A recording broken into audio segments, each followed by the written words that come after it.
Good day everyone. For today's video, we are going to explain one of the social justices, which is euthanasia. But beforehand, let me introduce my group member first.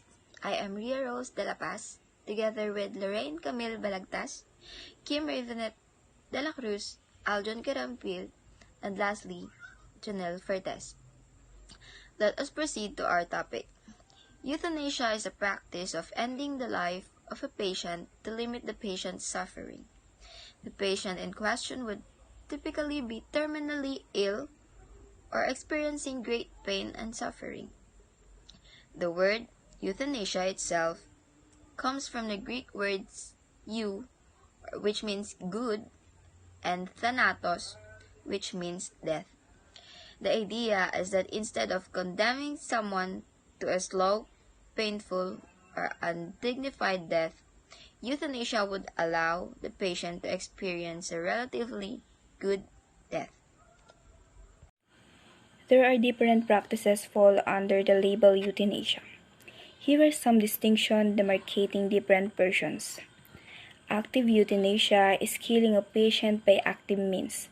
For example, injecting a patient with a little dose of a drug, sometimes called aggressive euthanasia.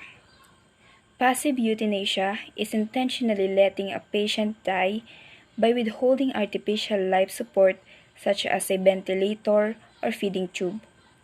Some ethicists distinguish between withholding life support and withdrawing life support. The patient is on the life support but then remove it. Voluntary euthanasia is with the consent of the patient.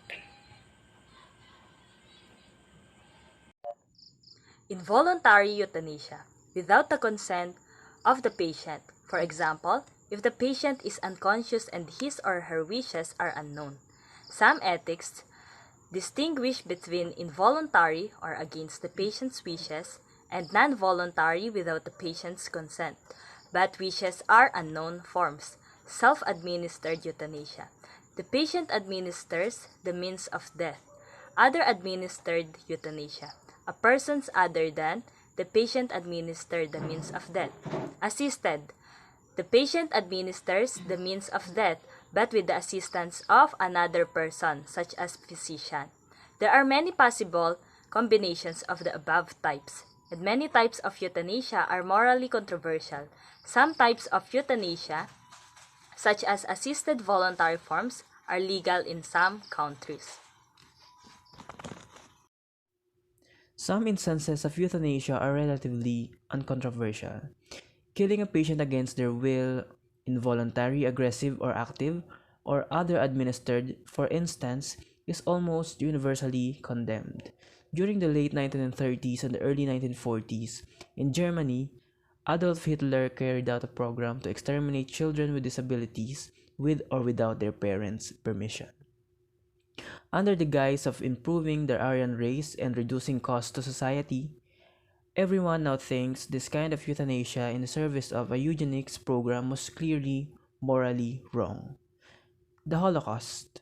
By genocide, the murder of hostages, reprisal raids, forced labor, euthanasia, starvation, exposure, medical experiments and terror bombing, and in the concentration and death camps, the Nazis murdered from 15 million to 31 million people, most likely 20 million men, women, handicapped, aged, sick, prisoners of war, forced laborers, camp inmates, critics, homosexuals, Jews, slaves, Serbs, Germans, Czechs, Italians, Poles, French, Ukrainians, and many others. Among them, 1 million were children under 18 years of age. And none of these monstrous figures even include civilian and military combat or war deaths. This is Anne Frank.